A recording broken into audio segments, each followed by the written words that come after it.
So, Fallout Season 2. Um, yeah, this was certainly a game, or a game season of all time. Um, I'm a little bit coming into this a little bit on the rustier side, so forgive me if I'm a little bit, oh, Jesus. I'm obviously doing live. For once in my life, I'm doing live commentary, but which means it's gonna go very, very well. Oh, right, I saw the power. I'm still trying. I forgot about that. But yeah, not necessarily saying it was anything bad, mind you, but it was certainly a season of a TV show. I have no real major qualms with it, other than I feel like it's trying to do too much all at the same time, but only time will tell when it comes to how the game's going to kind of progress and see what it becomes. But, that being said, I think Fallout Season 2 is definitely a slight step down in terms of Season 1, but that's a very minor step down, mind you. Like, we're talking... If Season 1 was like an 8, this is like a 7.8 or a 7.7 out of 10. Like, it is a very... not super significant step down, but a step down. Did I kill Swan in this save yet? Or no?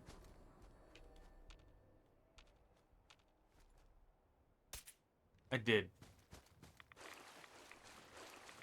Yeah, I did.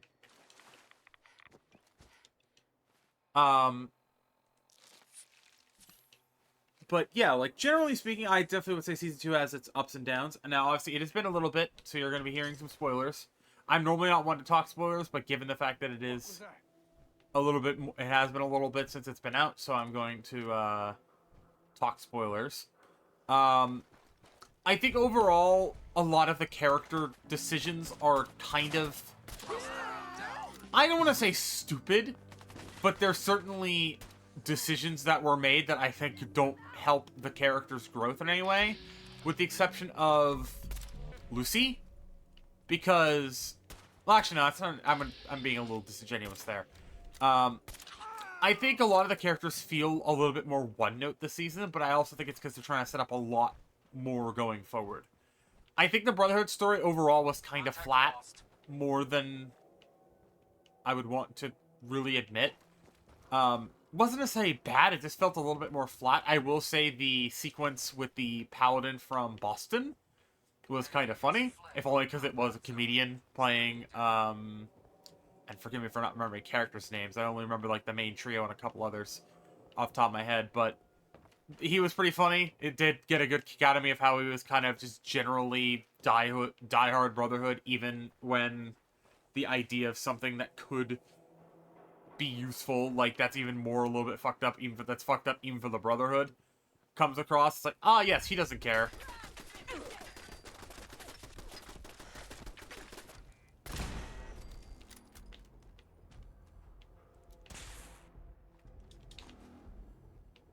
Oh. Oh, gunners. Great, of course.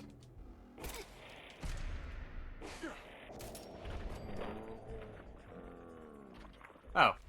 You know, I really should make sure I don't have I don't let bloody mess block, but it'll be fine. You are really pissing me.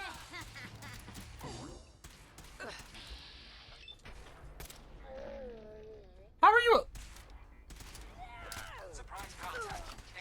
Oh shit. That would have been very bad.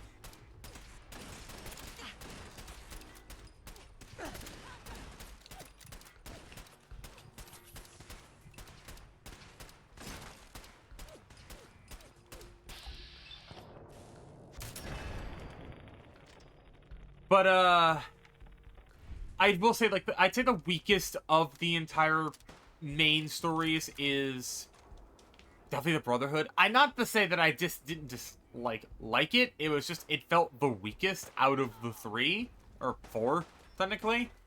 Actually, no, technically, well, 5, if you consider the 2 Vault stories separated, which I would. But overall, I definitely would say not anything super problematic or bad about it. It's just, I think it's the weakest. Maximus' story as a whole, though, fucking brilliant. I think Max's story is turning out to be a lot more open-ended and kind of giving him a lot more room to grow as not just a character, but as a member of the world of Fallout. Because it's very much seeming like they've kind of had him abandon the Brotherhood proper, which I think is a more of a better, gonna be better for the plot because it gives us another overarching villain for the story that isn't just what gets revealed at the end, which we'll get to. But overall, I think Max's character was pretty fun. I think out of all of them, again, I think his overall arc that's been going on was the weakest that was touched on, but again, we're going to touch on the other stories. The two Vault stories, the one with the Vault 33, What? or no, Vault 30, basically the Norm's story with the Vaults, and the, Norm's Vault story, and the story of his home, I believe it's Vault 30, I can't remember which Vault's which. Basically, the main Vault story of basically where Lucy and Norm came from, and then the vaults that Norm and the other CEOs, or the business people, are from. Those two stories kind of intersect in their own weird way. And I definitely say, out of the two of them, I did like the Norm one a little bit more. It was a little bit funnier. I had a couple more jokes that kind of landed a little bit better for me. That being said, though, the story of finding out one of the members of the Vault previously was a member of Canada, which, if you don't know, got annexed in the Fallout world. And yeah, that's a whole thing. And I think it's very interesting that they're touching on that, and they're actually introducing that more into the forefront of the story, which is because it's very interesting.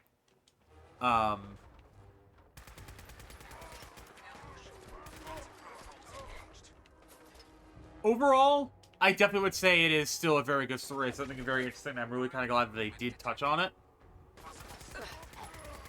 As for the, overall, just, I would say the story in general, I definitely would say it has its problems. It could have been much worse, but I'd say it is certainly a treat to have a well-written story that sets itself up to be kind of boring, but is actually really well written. Now we're getting on to the two juicy things, and that is the Lucy and the Ghoul story. Now, you're probably wondering why I say two things. That's because they are effectively independent of each other, while also being, like, happening at the same time. How that works is the Ghoul and Lucy start off traveling together, they split up, and then they end up converging back on each other, and then split up again, and then converge back again.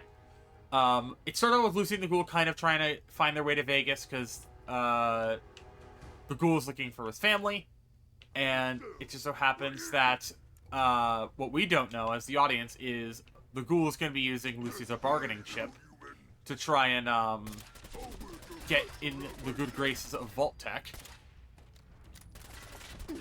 And as we know from the last season, Hank is still around and doing stuff.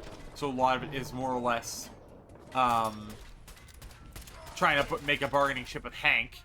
So Hank will tell the Ghoul where his family is. And it ends up going wrong, as we find out. And the major thing that I will say that I think I enjoyed the most about the season in terms of the Ghoul is they made the Ghoul a lot more Wastelander, in the sense of he's more of an ass. And I think that's what's important about the Ghoul, is he is not a good person. He is a very bad person. He is an objectively bad person, but with a noble goal, right? He wants to find his family. He wants to be able to make sure his family is safe.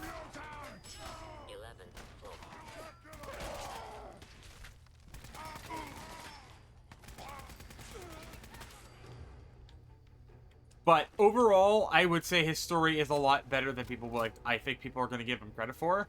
If only because his story is a double-layered story, because you have the pre-war story and you have the post-war. Cooper Howard is just a man who just wanted to protect his family and make sure his family had what was best for them.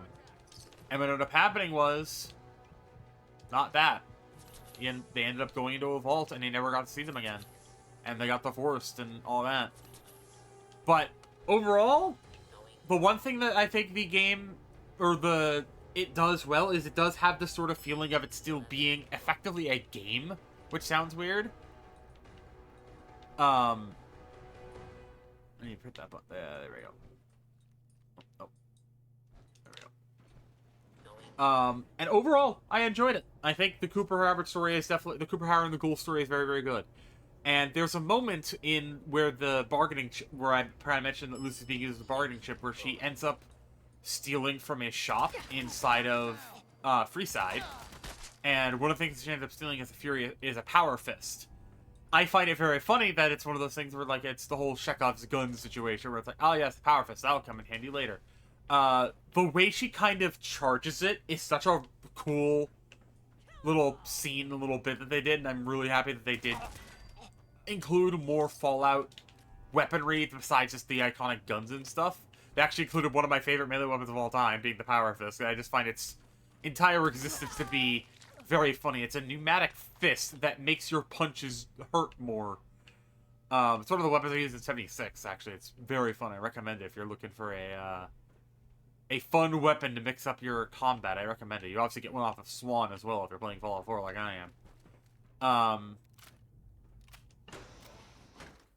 But Lucy's story, she gets tangled up with the Legion. She ends up getting addicted to Buff Out because she has to they use it as like a way of helping her treat her wounds from the Legion. She has to go through the entire everything with her father inside of the vault, and it's kind of in its very own weird way, kind of fucked up. And she goes through so much, and her entire worldview gets destroyed because of this. And I'm just in here like, Lucy can't catch a break, man. Just end all be all, I think Lucy's story is definitely in a very good spot in terms of where it's going next. And some other notable things I want to say is Robert House in this show is the most perfect personification of House I've ever seen with the games being a thing. I think it is that is 100% Robert House. Without a doubt, that is Robert House, if I've ever seen one. As for other characters, Maximus and oh god, I forget his name. Thaddeus, that's his name. Thaddeus is great. I think Thaddeus being brought back as effectively a ghoul or something more, as we find out, what is such a good decision, and I think it was a really, really well thought out idea to kind of bring him back and do all that. And the inclusion of the NCR and the Legion was very, very good. And lo and fucking behold, the flashbang that happened with my little watch through was in the back of my mind before when we got to the Legion episode. I'm sitting here like, I wonder who Macaulay Culkin's gonna be. Oh, that's a lot of Nuka-Cola. Holy shit. Because we knew Macaulay Culkin was going to be in the show, and we found out he is a Legion member. We figured he was going to be like your Vulpes Inculta, or like your somewhat high-ranking officer. Oh, hold on 1 second. Sorry about that. Family got home on the dog. I was watching the puppy, so I should be able to actually get coherent thoughts out now. Where was I? Ah, yes. Okay. Thaddeus being brought back was fun. I think him being, just in generally the ghoul, like another ghoul that's in the story, and obviously we know he's a mutant of some kind. We don't know if he's a ghoul, but given the sequence right outside Freeside, or just inside Freeside with all the death claws, we don't know if he's a ghoul. He could be something else. My theory is he's a centaur, or some variant, therefore, of it. I definitely think whatever he was injected with by the chicken lover, or the snake oil salesman, whatever you want to call him, I think whatever he was injected with is some variant of FEV. I think he is, without a doubt, turning into some FEV monstrosity. As for the ghoul, I think the ghoul does some amazing not character development, but character moments that I think are really, really good. There's one moment, I think, where the ghoul is with Lucy at Freeside. It's like, and then we first run into the Deathclaw for the first time inside of that. It's like, I can't remember the exact quote, but it's basically the idea of like, do you got any ideas? It's like, run. It's like, yeah, same. Just same. Ow. Another moment that I found very, very good, and I think it's the moment where we're going to start talking properly about spoilers now, 15 minutes in. The moment in the episode where the Deathclaws are attacking Freeside and Maximus had to get out of his power armor due to the fact that, I think it's, if I remember correctly, it's because it ran out of power or it was breaking down. And obviously one Deathclaw gets shot by Thaddeus, who's using a hunting rifle, Kar 98K rifle. And obviously, because he has one arm, because his arm fell off, it takes them a longer to reload it. Another Deathclaw gets shot, and their head pops off, and it's like, it wasn't me, it was them. Like, pointing over at another perch, and there's an NCR Ranger with an anti-material rifle, and the Fallout theme, like, starts to swell and kick in, and it's like, oh my god, that is so good.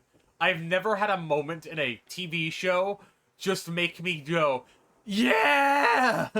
Yeah! It's the NCR! And this is funny, coming from the fact that I'm not a massive fan of the NCR, in terms of the fact of, like, I think their whole ideology is a little bit weird, but it's also, at the same time, they're the best for New Vegas. You'll have to see how my playthrough turns out, though. Because I will tell you this. Maybe I'll side with the NCR. Maybe I'll side with someone else. Maybe I'll side with House. Maybe I'll side with Yes Man. I'm definitely not siding with the Legion. But yeah, I think overall, just generally speaking, that the moments in this show, this just general season, were so good. I don't think there was ever a moment inside of this show that I didn't absolutely love. And just overall, one of my favorite scenes is obviously that scene with the NCR, but there's at one point Coop gets a Pip-Boy and it has Robert House on it because it's House is dead in this timeline right now. In this point in time, he is dead. But more importantly, while he is dead, there is still the AI that requires cold fusion to work. Because obviously in this, he didn't end up getting the platinum chip. So he'd end up not being able to prolong his life. Who's there? But he needed cold fusion to do so. What's that? And, yeah, with cold fusion, he was able to reignite his AI and able to effectively live on even in death. And yeah, his entire thing is that he's... Oh, Jesus. I'm dead. Yeah, I'm dead. Rip and peppers. But he's able to live on in death and have this whole thing of him still being around. The house always wins, as he says. That sound, what is it? We're gonna go up through the proper entrance, I think. Even though I'm probably gonna regret it. But I think the thing that, like, for me that is the most fun is the sequence of... Obviously... Oh, yeah, I remember what I was talking about. The Legion, specifically. The Legion. Forgot about them. I forgot that's what I was talking about before. This is what happens when you have ADHD, by the way. You start thinking about something, you get distracted, and then you immediately forget what you were talking about. The Legion, I thought Macaulay Culkin was gonna be like Vulpes and Kulta, or it's like a general, like, kind of captain. He is the Legate! And it caught me so off guard, and I was like, oh, they made him the big bad of the Legion. Like, not Caesar, in this case, or Caesar. They made him the fucking big bad. I'm gonna let the power armor kind of tank for me. Contact. But yeah, I was caught off guard, and I think the Legion overall was very well personified. I think the NCR, albeit I don't like them that much, I think they were pretty well personified. And generally speaking, the final shot of basically the war in Vegas, another war for Vegas, kind of kicking up, was such a fun visual. And I'm just excited for Season 3. That's the only thing I can really say. I'm excited for Season 3. I'm excited to see where this goes. I'm excited to see what the ghouls can be looking for in Colorado. My guess is Vault Zero. Would be my main guess is Vault Zero, because that's the only thing I think of note in Colorado. That's, at least with my Fallout memory. Fallout lore brain remembers things correctly. As for the other storylines, Lucy and Max are obviously in the middle of a fucking war. As for the Vault Dwellers, we obviously have all the situation in general with oh hey. Bingo.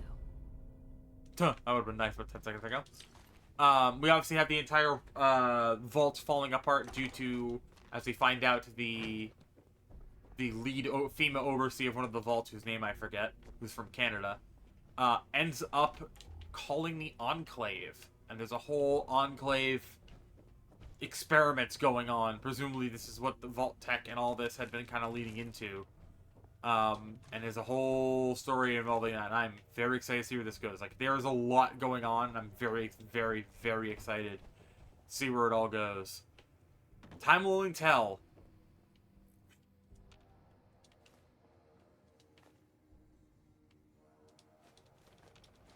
But, yeah, that being said, I apologize this is not the video I wanted to originally post today, but I needed something to post, and unfortunately, the game I wanted to post is infuriating right now, and the only other alternatives are also making me upset, so there's that. But yeah, thank you guys for watching. If you guys want to see more videos like this one, whether it's review-based content or just general content on games that you may or may not like, I'll take that.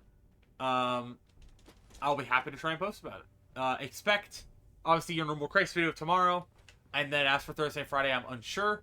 Maybe some stuff covering DVD, some more DPD, because I know I have a build video I need to do. I actually have two. One for a character I've already done videos on, and then another one that's for just for my enjoyment. Or then one that was picked out by a community member. And then I also have a couple other videos planned and slated up. I want to do a video on one of the attachments for COD. I just need to unlock it, and I need to take time to unlock it. God, the mannequin's fucking freaking me out, man. I just like, why is that mannequin there? I'm like, pretty sure there's a thing of gunners nearby that set up mannequins. But, yeah. If you guys want to see more videos like this one, be sure to like, subscribe, all that fun stuff. I'll see you guys next time. Everybody, stay safe.